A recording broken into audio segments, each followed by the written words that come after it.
Eso le pasó por el atentado que hizo contra mí. Dice, oren por mí, y él parecía que está en el lecho de muerte ahí. Dice, ¿ya sabes cómo somos nosotros?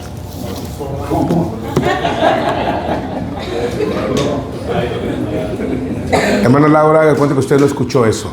Usted no escuchó eso. Digo, diles a mis hermanos que si me muero ya los veo.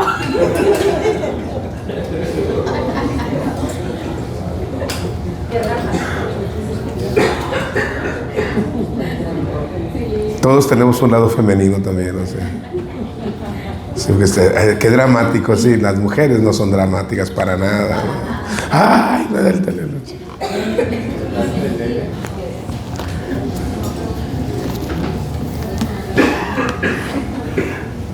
Dicen que nosotros somos los dramáticos. ¿Será? ¿Quién dijo amén?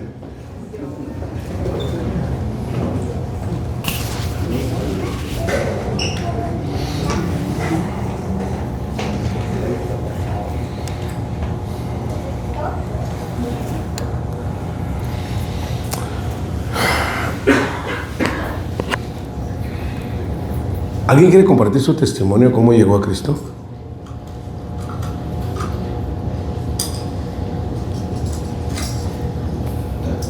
¿Tiene claro alguna situación en su vida donde lo marcó? En el Antiguo Testamento encontramos que cuando había ciertas victorias, por ejemplo, hay una parte en la Biblia donde habla de Ebenezer. No sé si alguna vez ha escuchado de esa palabra y qué significa Ebenezer. De hecho, este es un lugar que se menciona solamente 3 veces en el Antiguo Testamento. Ebenezer, hasta aquí nos ayudó Jehová. De hecho hay una canción, hay un canto, de hecho lo tenemos en los corarios nosotros, no lo hemos cantado, pero es un Ebenezer, hasta aquí nos ayudó Jehová. El profeta decía, es necesario que proclamemos las bondades de nuestro Dios. El libro de los Salmos está plasmado, está plagado de alabanza. La diferencia entre la alabanza y la adoración, ¿alguien la conoce? ¿Qué es la alabanza? ¿Qué es la adoración?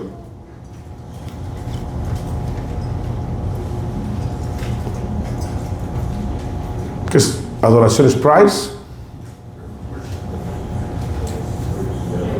Praise.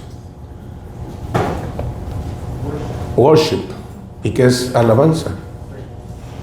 ¿Y yo qué dije? ¿Y cómo es? ¿Y qué dije? Ok. ¿Qué es la adoración y qué es la alabanza? Porque a veces hablamos de cosas, no, estamos adorando.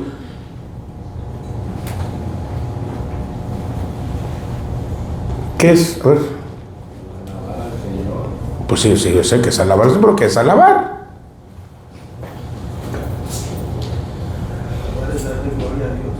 ¿Eh? Darle gloria a Dios es la alabanza.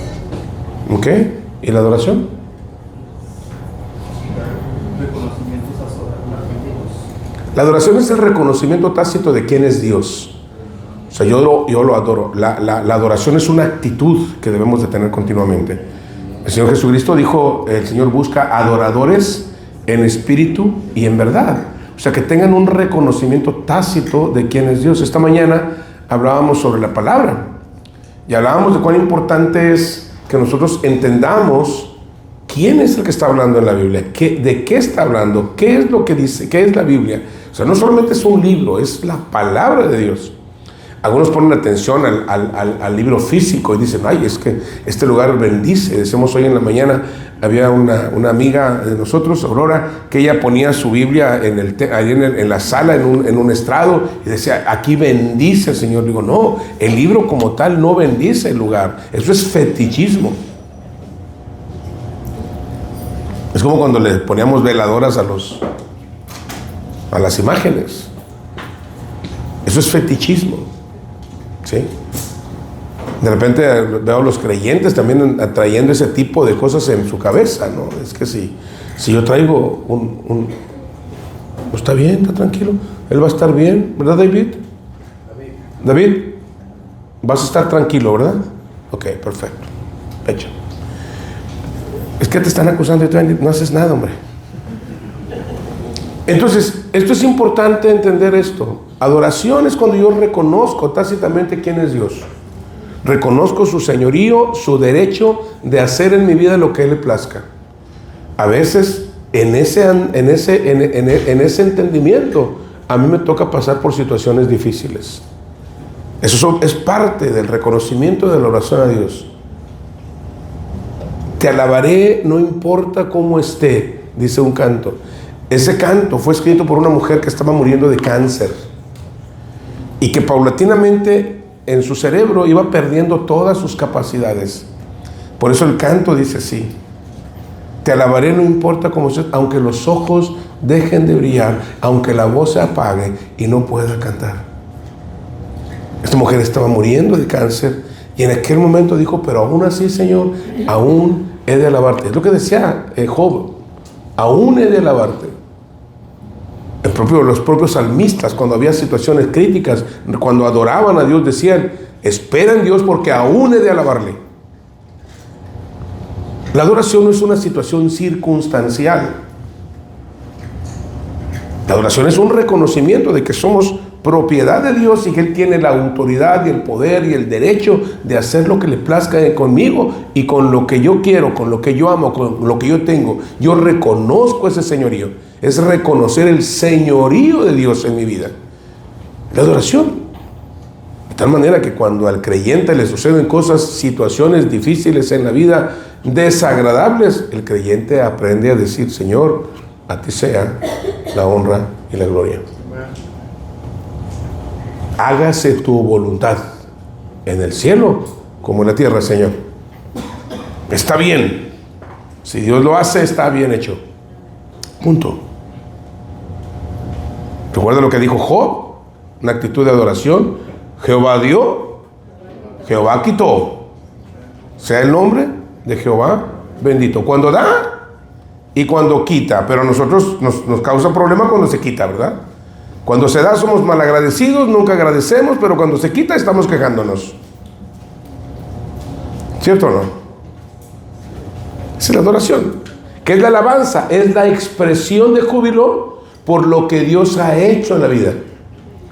Es la expresión que testifica: grande es Jehová y digno de ser en gran manera alabada.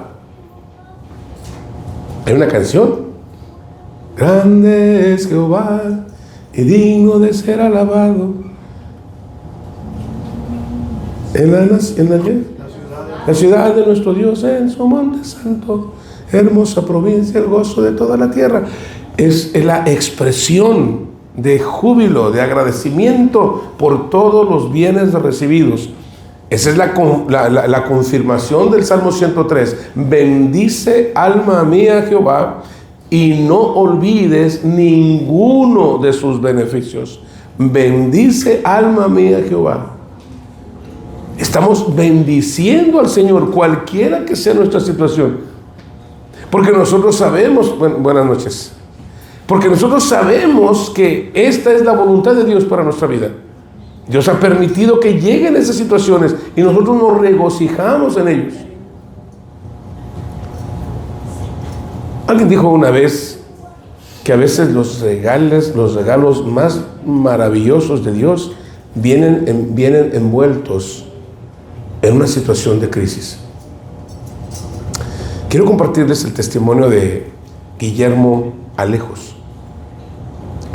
Tuve el privilegio de ser su pastor, pero él, antes de conocer a Cristo, era un rejego del Señor, como usted y como yo.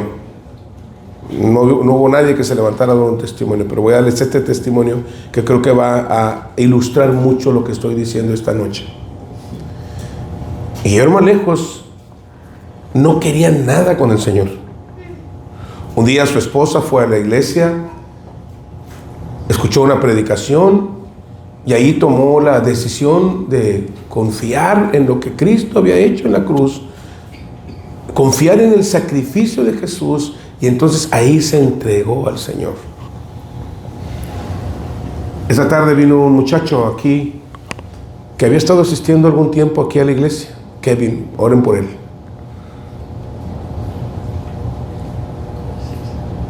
Y le compartía que no basta solamente hacer una oración de fe, que la vida de un individuo es transformada, y esa es la evidencia de que se es un hijo de Dios. Amén. Si tú oraste, hiciste una oración y tu vida no cambió, solamente fue una oración vaga. No fue nada, no ocurrió nada en tu vida, solo fue una oración religiosa. Pero si después de que tú le pediste al Señor con un sincero arrepentimiento que te perdonara y que confiabas en que el sacrificio de Jesús era suficiente para perdonar y limpiar tu pecado, desde ese día tú eres un hijo de Dios y tu vida por necesidad tendría que cambiar. Amén. Bueno, Guillermo Lejos no tomó muy bien la decisión de su esposa. Y él le dijo, bueno, tú vas a la iglesia, pero a mí déjame en paz. Teníamos en la congregación un hermano que tenía un espíritu evangelista maravilloso, hermano Fernando Muñiz Lira, que ya pasó a estar con el Señor. Este hermano tenía el deseo de llevar el evangelio a toda persona, que debería ser el deseo de cada creyente, pero este era extremo. Este hombre había adoptado con pasión su fe en Jesús. No era un pastor, no era un predicador, él no predicaba, él no era maestro de la escuela, él dominical, no era líder en la iglesia, no tenía nada, pero era un hombre que amaba compartir la palabra. Era un hombre que llegaba con usted y le decía, hermano, tiene usted un radio viejo que ya no ocupe. ¿Y cuántos no tenemos cachivaches en nuestra casa? Y se acuerda que antes los radios eran de dial, no de banda, ¿no? Y este hombre le llevaba los radios, los sopleteaba, los limpiaba, les quitaba las cucarachas, les quitaba todo, luego los arreglaba, los encendía y lo prendía en una radio cristiana, en Radio Esperanza lo ponía, Radio Esperanza. Y luego, después de que lo sintonizaba ahí, cortaba el dial, para que la gente no pudiera moverle y escuchar la pantera cumbiambera como usted le hace a veces, ¿no? O sea, un ratito ahí en la Radio Esperanza y luego ahí vamos a oír al conejo malo. No, sí, Bad Bunny se llama. Ok, entonces, le quitaba el dial. Y después iba y se los regalaba a la gente. Entonces la gente aceptaba el radio y pues por lo menos una vez escuchaba todo el día, que era 24 horas. ¿Tú estás 24 horas de Esperanza? La verdad yo no escucho radio, pero no, en serio, yo no escucho radio, ni veo tele, no me gusta estar sufriendo sin necesidad. Entonces, cuando la gente escuchaba el mensaje del evangelio, ese era el ministerio que tenía el hermano Fernando dentro de la iglesia. Y Guillermo Lejos solamente miraba a su esposa que iba a la iglesia y, qué bueno que va a la iglesia, porque un hombre es bendecido cuando su esposa empieza a ir a la iglesia. Su vida empieza a cambiar y entonces pues se pone menos peleona, ya no es tan terca, ya no alega tanto, deja el feminismo.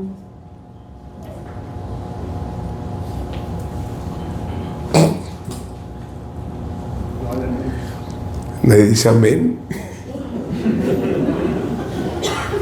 Y entonces, sí, es que ya deja la rencilla, dice mujer rencillosa, dice como gotera continua es mujer rencillosa, o sea que nomás está peleando por todo.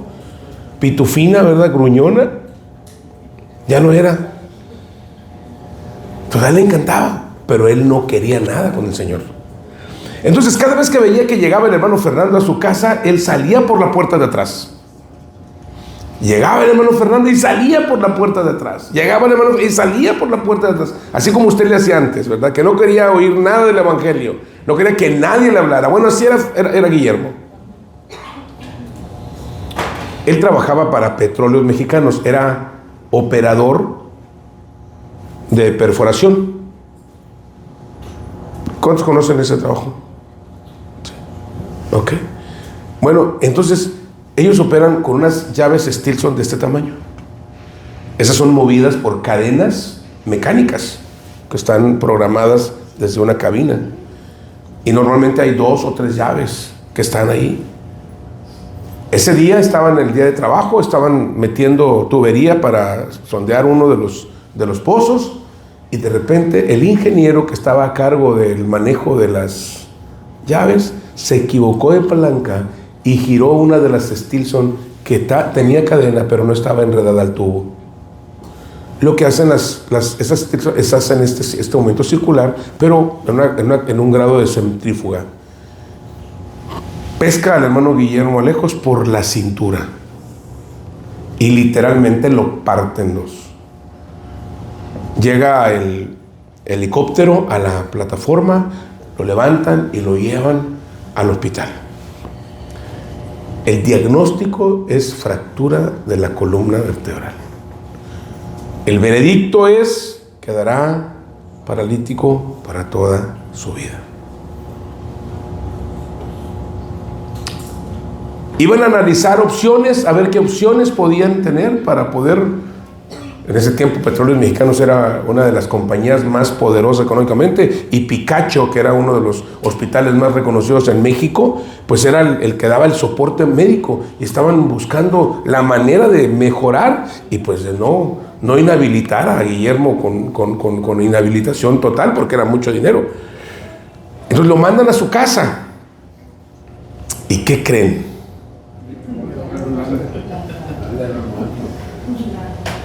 Ya no se podía salir por la puerta de atrás. Y llegó el hermano Fernando Muñiz con su radio. Y dijo: le traje el radio y se lo voy a poner, y se lo puso lejos para que no pudiera apagarlo tampoco. Y entonces ahí estuvo 24 horas al día escuchando música cristiana, anuncios cristianos, predicaciones, estudios. Luis Palau, John MacArthur, todos. Y él iba todos los días a orar por él y a hablarle del evangelio, orar por él y hablarle del evangelio, todos los días, hasta que un día, ya por resistencia probablemente, el Espíritu Santo provoca en él una necesidad de Dios, y le habla en la madrugada al hermano Fernando: venga ya, hermano Fernando, necesito hablar con usted porque necesito entregar mi vida a Cristo.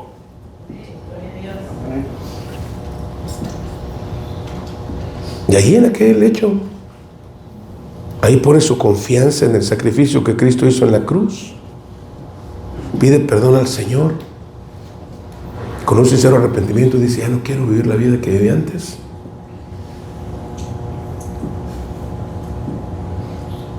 Y él siguió paralítico en su cama. David, te sientas. David, siéntate y no te bajes de la silla.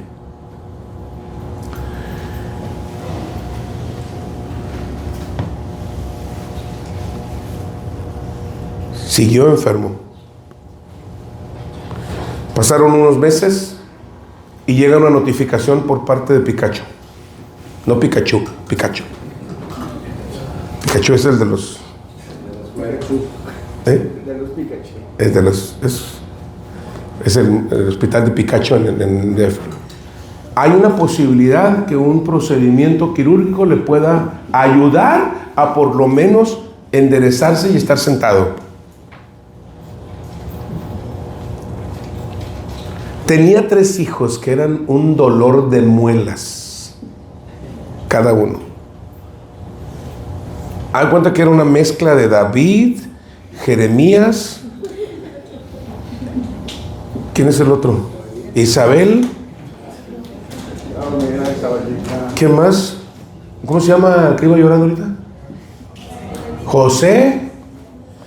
Todos esos muertos en una licuadora. Y entonces ese era el coco. Imagínense. Ese era el coco. Hasta el adjetivo le quedaba. El seudónimo. Nadie lo quería en la iglesia. Entonces, ellos necesitaban quien le cuidara a los niños. Tenía que irse toda la familia, la esposa, y tenía que irse con él a Picacho. Y entonces, pues, aventaron un voladito a ver quién le decía al pastor que le tocaba cuidar a ese niño. Sí, porque nadie quería ver quién le tocaba. Dijo, no, vamos a ver quién decide que sea el pastor. Y pues le tocó al pastor. Y él se encargó por 15 días. Ya les contaré esa historia cuando hable de la disciplina de los hijos. Pasan 15 días y regresa Guillermo lejos a pasar la convalecencia en su casa. 2 semanas después, yo estoy dando la escuela dominical y la congregación donde yo estaba tenía la puerta en medio, era un pasillo en medio, y yo estaba predicando, estaba enseñando, cuando veo a un hombre que viene con unas muletas, se para en la puerta, deja las muletas y entra caminando por el centro del templo. Era Guillermo Lejos. Dios no solamente había permitido que él se sentara, sino que ahora él estaba caminando. Amén.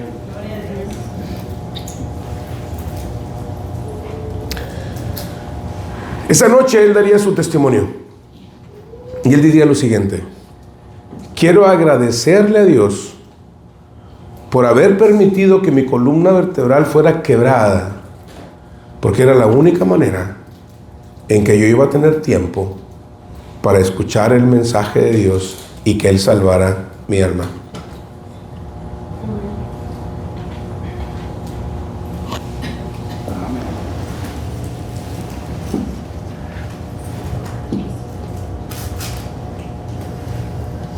Ahora él estaba alabando al Señor por su salvación y adoraba a Dios por el señorío que tenía sobre su vida.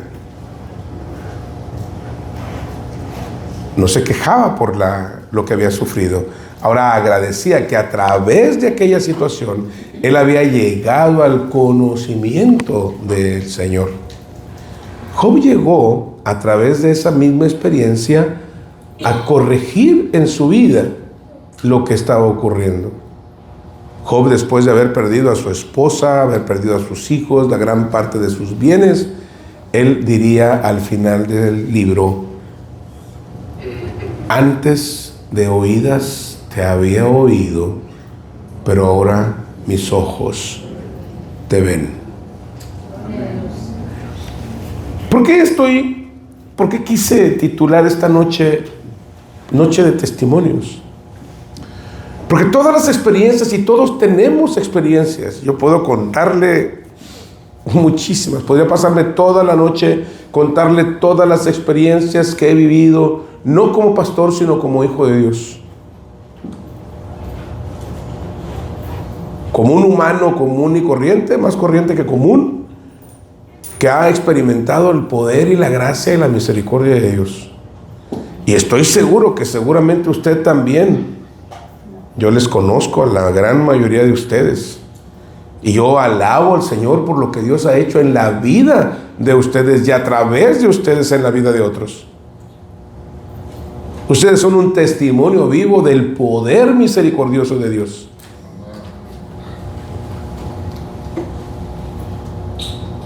El problema es que olvidamos rápido los beneficios.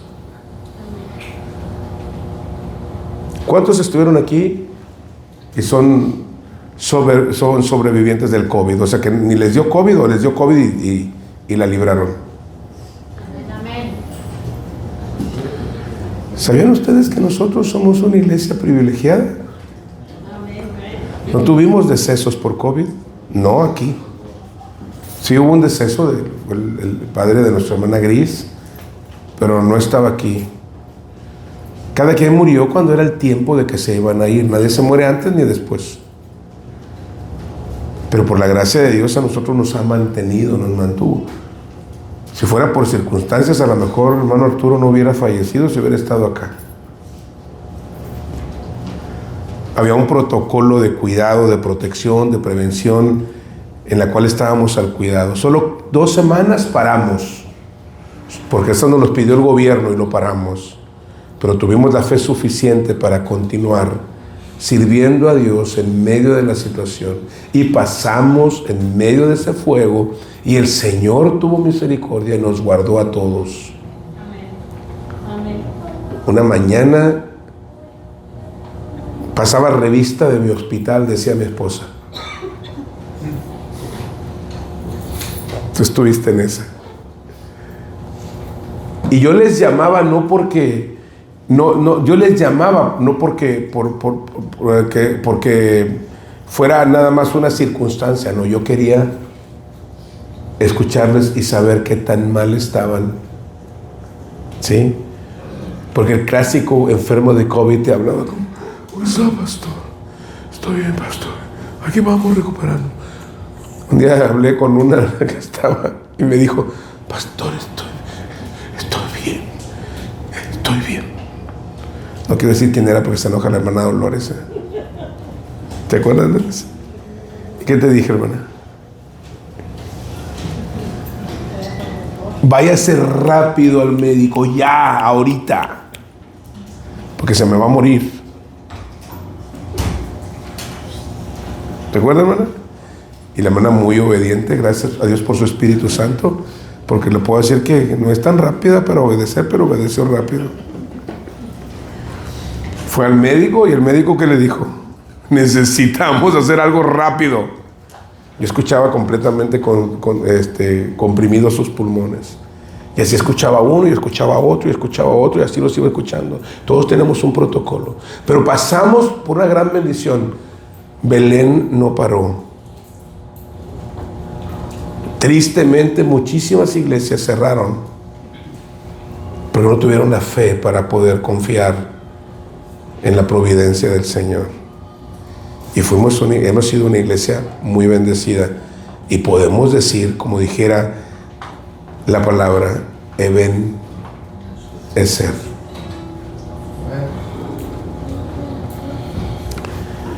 ¿Por qué les digo yo esto, hermanos? Porque estoy hablando de esto. Es porque nosotros somos muy rápidos para olvidar los beneficios de Dios. Esa fue una crisis que afectó fuerte y sensiblemente a la humanidad. Si fue una situación conspiranoica o si fue una exageración con motivos políticos, eso ya es otro asunto. Lo cierto es que se generó un estado de paranoia extraordinario. Yo, que soy una persona mentalmente bastante fuerte, hasta yo mismo fui afectado en un momento dado porque yo visitaba a los enfermos de COVID. Y no tengo ni una sola vacuna y tampoco la voy a tener, y no soy antivacunas, solo que yo confío en la ciencia de verdad y tengo fe en Dios. Yo no me iba a poner una vacuna que estaban experimentando conmigo. Que experimenten con los que quieran, pero tampoco le dije a nadie no se la ponga. ¿Se acuerdan yo que les decía? Yo personalmente no me la voy a poner, pero el que quiera ponérsela adelante, Dios le bendiga, no está pecando contra Dios ni pasa nada. Sí. A mis 2 hijas las obligaron a ponérselas porque son médicos, pero no obligados. Ellos tenían que. Ahorita hay muchas demandas, muchos se van a hacer millonarios porque van a proceder las demandas. Pero bueno, estábamos en esa situación, fuimos bendecidos por parte del Señor. Usted puede hablar de muchas cosas en las cuales Dios le ha bendecido. Amén. Hace unos días estuvimos en estado de pánico y de alerta porque Luisito estaba con una situación en su cervical bastante complicada. Ahorita estaba oyendo ahí a Zenobio decir, Dios, hoy en la mañana dijiste o hace rato se lo vio. En la mañana, Dios ha sido bueno. Pero mientras tanto estaban en agonía los padres. Pero Dios es bueno. O hace unos días, Esthercita quiso medir la dureza del piso. Y todos estábamos preocupados si no se había fracturado su boquita, había pasado algo. Todos tenemos un testimonio que agradecer.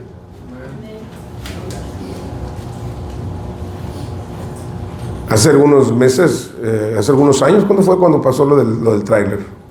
Que veníamos del campamento. Ya, ¿cuántos? 3 años. Con 3 años. Venimos del campamento, venimos en convoy porque veníamos varios coches. Llevamos radios para ir intercomunicados. ¿Por qué? Porque, Julio, no. ¿Tú no ibas, Julio? No. Iba Ernesto en tu camioneta y yo en la mía. No, yo iba en la camioneta en la van que nos habían rentado. Y de repente veo que un camión, un tráiler, se va contra el distribuidor vial. ¡Pum! Y luego veo cómo se mueve la cola. Y en ese momento veo que va justamente pasando Ernesto. Hermano Ernesto. Hermano Ernesto. Hermano Ernesto. Y no contestaba.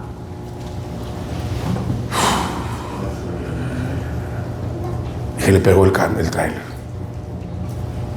Estaba una situación complicada. De ratito, ¿cómo está, pastor? Aquí vamos, lo que pasa es que no estaba atento al radio, se me cayó y yo quería matarlo.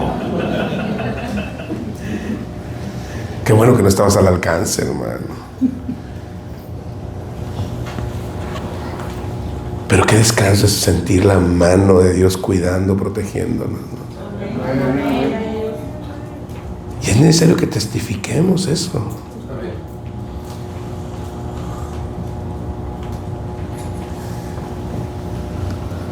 Samuel ordenó que se pusiera un testimonio. Era una piedra, un montón de piedras que se ponían, y llamó el lugar Ebenezer. Hasta aquí nos ayudó Jehová. Y yo creo que cada uno de nosotros esta noche podemos decir: hasta aquí nos ha ayudado el Señor. Hace poquito alguien andaba haciendo lo de malabarista en una silla de oficina. Cayó sobre su barriga y después tenía un problema. Y como cosas a veces cosas decía, ¿quién decía algo? Cosas que a veces nosotros no consideramos. Usted me decía, hermana Santa, cuando a veces nunca la rodilla, ¿es la rodilla izquierda la que tiene usted dañada? No. La izquierda. Pero decía, a veces pensamos que para nada sirve la izquierda. Pero después cuando la tenemos nos damos cuenta de que sí es necesaria. ¿Sí? ¿Se acuerda cuando yo me lastimé la mano izquierda en un accidente? Y yo decía, yo pensaba que no servía para nada la izquierda, pero no, sí sirve. Sí es necesario, todos los miembros son necesarios. Entonces, la vida, hermanos, tenemos que entender que el Señor es bueno con nosotros. Pero quiero ir al punto ahora. Samuel ordenaba que se pusiera una roca para que ellos pudieran recordar, para que el pueblo de Israel, cada vez que volteara a ver esa roca, ese montón de rocas, pudieran reconocer que hasta ahí el Señor los había ayudado, y tendrían que repetir la receta para que el Señor siguiera ayudándoles. Voy a hablarles un poquito en términos de fútbol. En términos de fútbol decimos alineación que gana. Aquí nadie es futbolista. ¿Béisbol? ¿Béisbol? ¿Sí saben béisbol? ¿Les gusta el béisbol? Bueno, standing que gana. ¿Qué se hace? ¿Demetrio? Usted jugó fútbol, andaba dormido. Alineación que gana, repite. ¿Decimos? Alineación que gana. Ok. Receta que funciona. Se deja en la vida. Si obedecer a Dios te está funcionando y estás caminando y estás viendo la mano de Dios, ¿sabes qué? Ponle más ingredientes.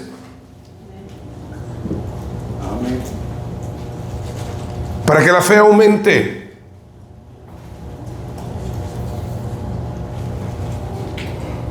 Porque cuando vengan las situaciones críticas de la vida, las situaciones realmente críticas, esas situaciones en las cuales Dios ha intervenido van a ser la herramienta que te van a permitir enfrentar esas situaciones y terminar bendecido y fortalecido después de que pase. El creyente ya resolvió su problema más grande. El problema más grande que el creyente tenía era su pecado y la eternidad. Una persona que está enferma sin Cristo, su problema más grande no es que está muriendo por su enfermedad. No es que va a pasar la perpetua en la cárcel. Su problema más grande es que pasará la eternidad en el infierno.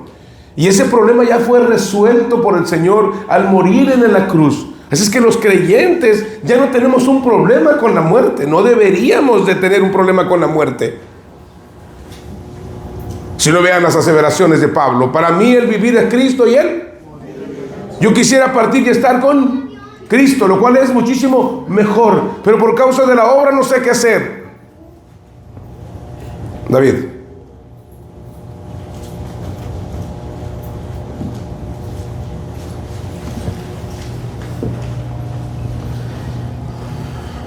No sabemos qué hacer. Usted ya tiene resuelto el problema más serio. ¿Cuántos dicen gloria a Dios? Por eso a Pablo, cuando le dijeron, oye, le van a hacer esto al que el dueño de este cinto lo van a azotar, lo van a golpear, digo, ¿y qué hacen entristeciéndome el corazón? Yo dispuesto estoy a morir, y estoy dispuesto a morir por lo que creo. Esa es la actitud de un creyente cuando está enfrentando cualquier situación de la vida. Porque todos los eventos pasados, por eso debes mantener un registro de todo lo que Dios te ha dado. Hace algunos años atrás, voy a hablar de Diego, cada cierto tiempo, él estaba en procedimientos. Hermanos, oren porque hay un procedimiento. Hermanos, oren que hay un procedimiento. Después ese procedimiento se fue haciendo más alargado y más efectivo. Ahora oren porque me van a cauterizar. Ahora oren porque va a pasar esto. Bueno, todas estas experiencias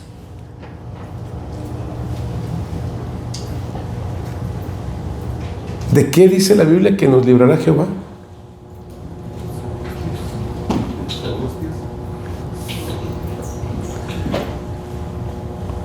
Él nos librará de todas nuestras angustias. ¿Por qué? Cuando nosotros tenemos el bagaje de las acciones de Dios en nuestra vida.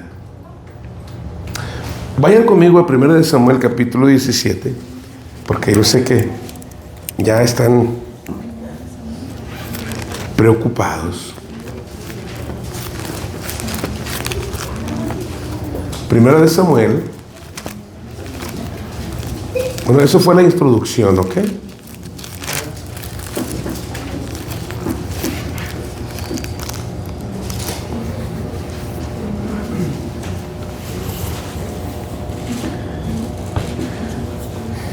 Este es un pasaje que a ustedes les encanta. Siempre lo escucho. Esas historias épicas en la Biblia. El chaparrito David contra el gigantón Goliat. Por eso los chaparritos somos los buenos. Porque de lo bueno, amén. Dijo un hermano, los chaparritos somos normales, los demás tienen problemas con la tiroides. Los gorditos somos normales, los demás tienen lombrices. Eso lo decía un médico amigo mío. Digo, sí, eso lo dijo un gordo y chaparro. Pero miren, nos gusta esta historia. Era David contra Goliat. ¿Y cuántos no nos emocionamos con David y Goliat? Se había levantado el paladín de los filisteos, se había presentado a desafiar, y él dijo, ¿para qué peleamos? Era bañadito, se me hace que era del DF o de Monterrey, no sé. Pero era abusivo. Dijo, miren, ¿para qué vamos a pelearnos todos contra todos, hombre? Si les vamos a ganar. Mejor, a ver, saquen a su mejor hombre y que venga y se enfrente conmigo. Un chaparrito de 3 metros. Era lo que medía. 10 pies. ¿Sí era 10 pies? ¿Cuántos codos eran? 6 codos, ¿no? 6 codos multiplican 45 por 6. 290. Eso era lo que él medía, 290. Pero también dice que eran 6 pulgadas. Un palmo, 15 centímetros. O sea que él fácilmente la altura hasta el techo. Ese era el tamaño. Y él decía, mándeme a su mejor hombre que pelee conmigo. Y qué abusado salía. Era parte de Anac, de los gigantes. Él sabía que no había quien le pusiera, como dirían allá en Colombia, quien le parara bola. Y llega David con el itacate, con la vianda, con el lonche, con la comida para sus hermanos. Su padre Isaí le había dicho, llévate este alimento y ve a darle a tus hermanos que están en el campo de batalla. Llévalos. Y entonces él va llegando, él va viendo la onda y ve al chaparrito aquel diciendo cosas y él dice, ¿y ese qué onda? ¿Qué jabón lo patrocino? ¿Qué trae? ¿Qué? No, es que él es el campeón de los filisteos y está retando a todo el pueblo de Israel y está diciendo a ver quién le sale al frente para no pelear todo el pueblo, y si nos ganan seremos sus servidores, y si les ganamos ellos nos servirán. Dijo, ok, ¿y qué hay para el que le gane? No, porque aparte era negociante David, ¿no? ¿Y qué hay para el que gane? No, pues esto es... Cuando lo ve su hermano Abner, lo ve y le dice, ¿qué andas haciendo aquí? Tú vienes a ver la pelea, eres un morboso. Bien valiente, pero no se le paraba al gigante. Porque cuando hablaba el gigante, le temblaban las rodillas y se escondía entre las rocas. Pero sí era bien valiente con David. Viniste a ver la batalla. Y David dice, ¿y qué es esto? Yo solo estoy hablando. Yo solo estoy preguntando. Está ahí en el capítulo 17. Se lo estoy resumiendo para que usted no tenga que... No que se canse la vista leyéndolo, para que lo lea. O sea.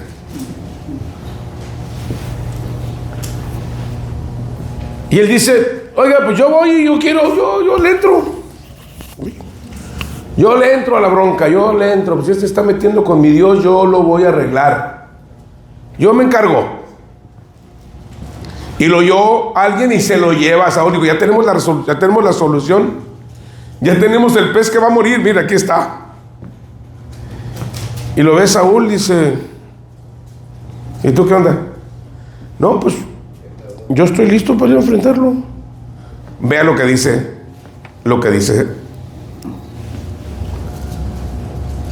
David, versículo 26, capítulo 17. Entonces habló David a los que estaban junto a él, diciendo, ¿qué harán al hombre que venciera a este filisteo y quitara el oprobio de Israel? Mire, me encanta lo que dice. ¿Qué harán al hombre que venciere? Desde ahí él ya no está dando por sentado una derrota. Dice, ¿quién es el que le gane al chaparrito este? ¿Qué le van a dar? O sea, como diciendo, yo no vengo a participar. Yo vengo a ganar. Es la conducta de un hijo de Dios. Yo estoy en este mundo no para participar en el mundo. Yo no estoy en este mundo para sobrevivir. Yo estoy para trascender. ¿Lo dice conmigo? Yo no estoy para vivir. Estoy para trascender. Usted no está aquí para ser uno del montón. Usted está aquí para ser alguien diferente. ¿Quién se lo dijo? Dios. Ustedes son la sal de la tierra, ustedes son la luz del mundo. Usted tiene una actividad que tiene que realizar. David lo entendía de esa manera. Y el pueblo le respondió las mismas palabras diciendo, así se hará el hombre que le venciere. Y oyéndole hablar Eliab, su hermano mayor, con aquellos hombres, se encendió en ira contra David. Dijo, ¿para qué has descendido acá? ¿Y a quién has dejado aquellas pocas ovejas en el desierto? Yo conozco tu soberbia y la malicia de tu corazón, que para ver la batalla... Él hablaba de sí mismo. Porque el que tenía soberbia en su corazón y el que tenía malicia en su corazón era él. Porque ni siquiera David estaba pensando en eso. Pero continuaron. Fueron oídas las palabras que David había dicho y las refirieron delante de Saúl, y él le hizo venir. Y dijo David a Saúl, no desmaye el corazón de ninguno a causa de él. Tu siervo irá y peleará contra este filisteo. Y Saúl lo miró chiquito y dijo: oye, no te andes fumando de eso. ¿Qué te tomaste? Todos los hombres de guerra están escondidos, atemorizados, con las rodillas temblándoles. Y viene este chiquito y les dice: no, tu siervo va a ir y él se va a encargar del chaparrito ese. Vean cómo las cosas del pasado van a ser determinantes en el desarrollo de tu vida en el futuro.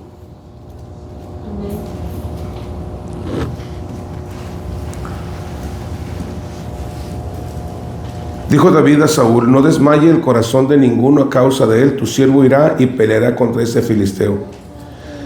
Mire, verso 33. Dijo Saúl a David: no podrás tú ir contra aquel filisteo para pelear con él, porque tú eres muchacho y él es un hombre de guerra desde su juventud. O sea, no tienes las credenciales, David.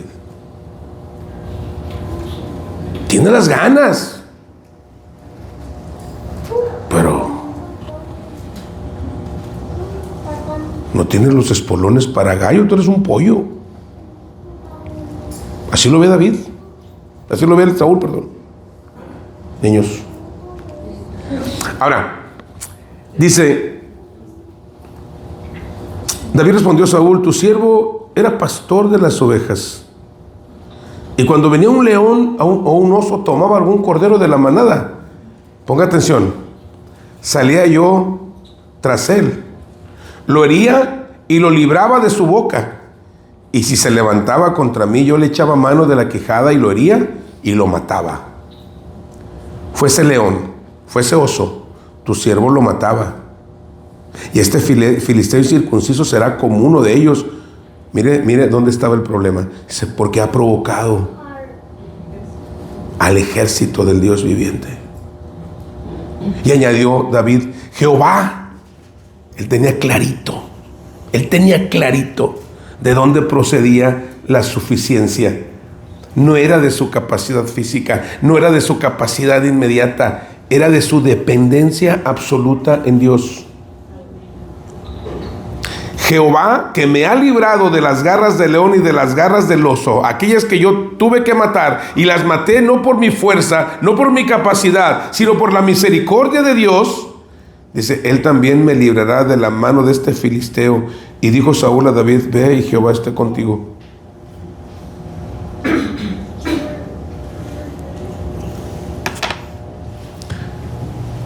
Las experiencias en las cuales Dios ha intervenido en tu vida, mi hermano, te van a acompañar todos los días de tu vida. Y si tú aprendes a que esas experiencias, ¿cuántas veces Dios te ha sanado? ¿Cuántas veces Dios te ha sacado de problemas? ¿Cuántas veces ha habido situaciones en las cuales dices: ya no hay más que hacer? Amén. Esas situaciones que Dios ha permitido en tu vida, esas derrotas, esos fracasos aparentes que han ocurrido en tu vida y que parece que iban a destruirte, ahora puedes utilizarlo como una experiencia enriquecedora en tu vida para que te haga ser mejor, para que puedas ver la gloria de Dios de una mejor manera. Había una canción antes que yo cantaba con un grupo que decía: cuando todo marcha bien, qué fácil es cantar. Cuando todo marcha bien, qué fácil es reír. Pero quiero preguntarte si te puedes gozar cuando las cosas marchan mal.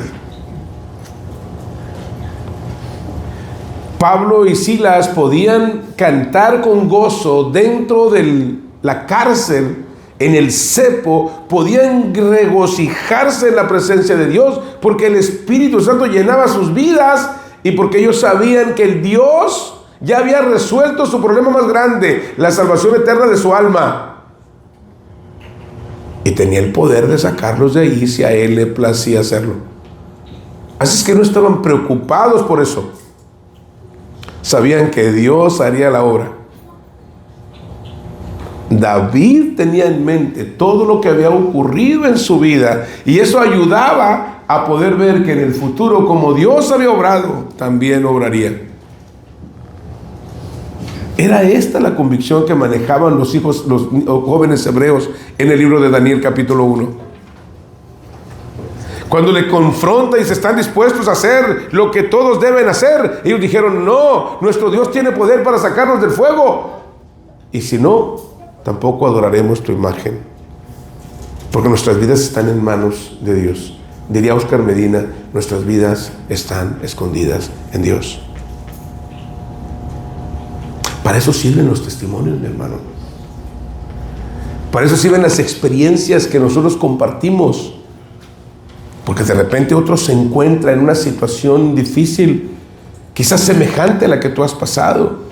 Y cuando tú compartes ese testimonio y cómo Dios te ha sacado, y cómo Dios te guardó, y cómo Dios obró en tu vida, y va a impactar y va a aumentar la fe. Es lo que se llama edificarnos en la mutua fe. Es que nunca te avergüences de dar gracias y de testificar lo que Dios ha hecho en tu vida. Pero no solamente te va a ayudar a ti a enfrentar el presente, sino que va a ayudar a que otros también puedan ser ayudados.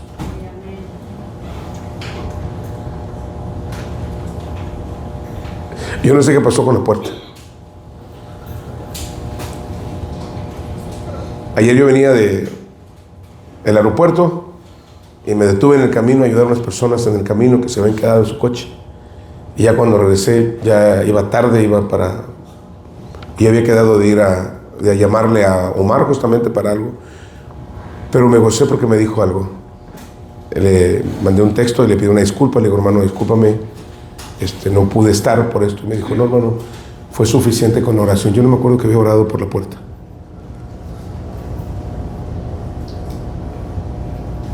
No sé qué pasó, pero la puerta se arregló. No somos necesarios, Dios sí.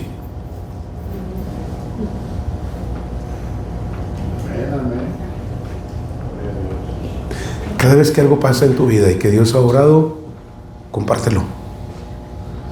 Alguien va a ser bendecido. Amén. Y cada vez que algo sucede en tu vida, negativo o positivo, agradable o desagradable, guárdalo muy en el tesoro de tu corazón.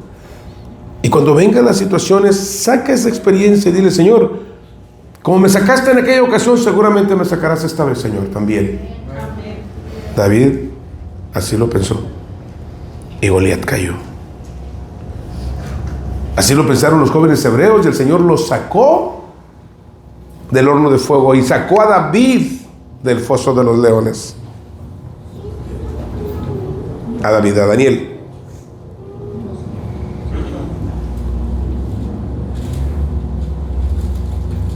Por eso Samuel en Mizpa puso aquellas piedras y dijo: Eben Ezer, hasta aquí nos ayudó Jehová. ¿Cuántos milagros, cuántas bendiciones tienes? Puedo asegurarte que tenemos muchas cosas que podemos compartir. Mire qué lindo sería cuando se reúnen en sus reuniones, en sus carnes asadas, en sus cenas. Ahora que viene el Thanksgiving Day, ahora que estén dando gracias a Dios. No es el día del pavo, es el día de acción de gracias. Qué padre sería que ahí tú te sentaras con tu familia y dijeras y les contaras a tus hijos, cuántas veces Dios en su misericordia les permitió comer cada día de la vida. Porque tenemos una generación mal agradecida, porque nunca les compartimos que es por la misericordia de Dios que no hemos sido consumidos. Tenemos una sociedad demandante que no agradece, porque no se ha dado cuenta que es la gracia y la misericordia de Dios. Y no solamente es eso, sino que no les damos a las herramientas para que cuando vengan los momentos amargos, no tengan el bagaje suficiente para enfrentarlo, sabiendo que es Dios quien está en control. Así es que por todas estas razones, es importante que usted mantenga un registro mental en su corazón de todas las bendiciones de Dios que el Señor le ha dado.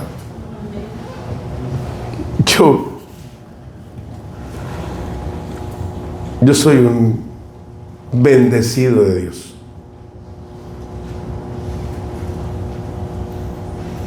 Cada mañana grande es su misericordia para conmigo. Y eso me permite caminar en gratitud y no tener nunca la carga de servir a Dios. Es un privilegio. Amén.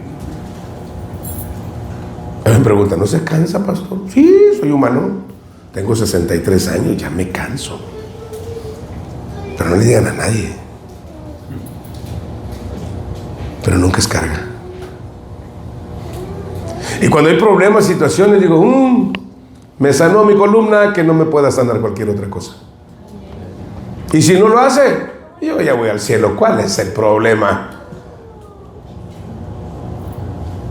¿Cuál es tu situación esta noche? Porque esa gratitud te va a llevar también al amor a Dios y a la obediencia.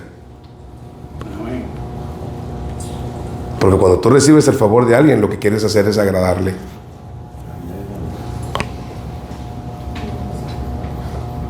Pues te oremos.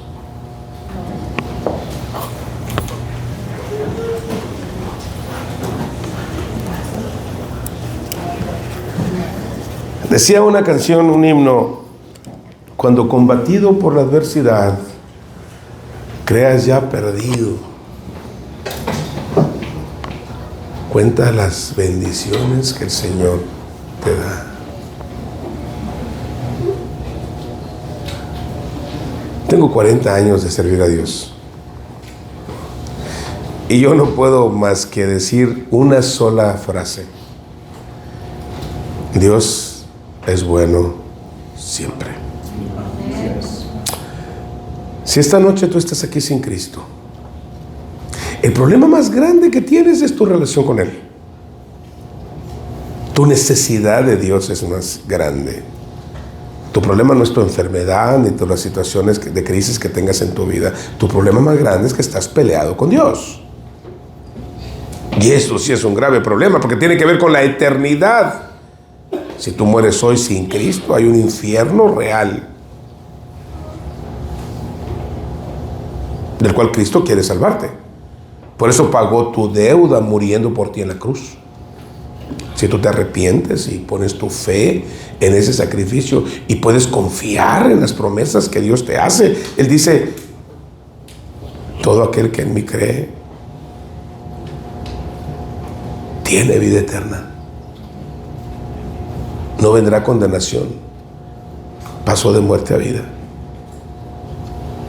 Si tú puedes creer eso, Él puede salvarte. Él puede liberarte de la esclavitud del pecado y puede cambiar tu vida. No se trata de más religión. Yo te pregunto, si tú mueres hoy, ¿dónde pasarás la eternidad? ¿Estás 100% seguro que irás al cielo? Si no tienes esa seguridad, necesitas a Cristo. No te esperes. No esperes más. Rinde tu vida al Señor. Reconócele como tu Dios. Arrepiéntete y pon tu confianza en lo que Él ya hizo por ti. A una persona esta noche que diga: pastor, yo no he entregado mi vida a Cristo, pero quiero entregar mi vida al Señor. Quiero que sea el Señor de mi vida. Ahora entiendo que Él es el único que puede salvarme. ¿Alguna persona? Solamente levante su mano y ¿dónde está? Yo estoy mirándole y estoy orando por usted. ¿Qué de usted, mi hermano? ¿Cómo está su vida de ánimo?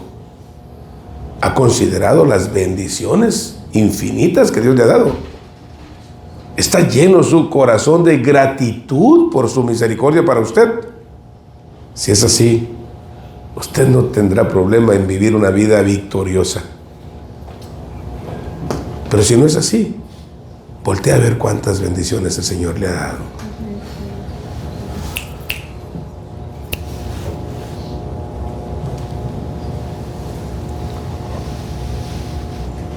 Padre, esta noche te agradezco por tu palabra.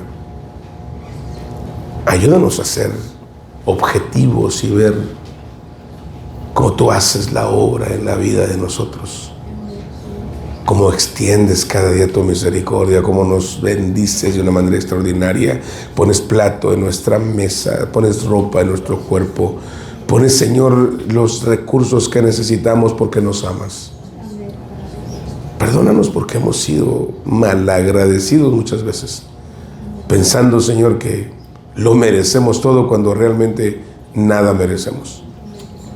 Ayúdanos a ser como David, a confiar, Señor, en las situaciones en las cuales tú has obrado en favor nuestro y que has bendecido nuestras vidas y que seguramente lo continuarás haciendo. Tómanos en tus manos y ayúdanos a agradecerte cada día, para adorarte como nuestro Dios y alabarte por ser, Señor, nuestro benefactor. En el nombre de Cristo. Amén.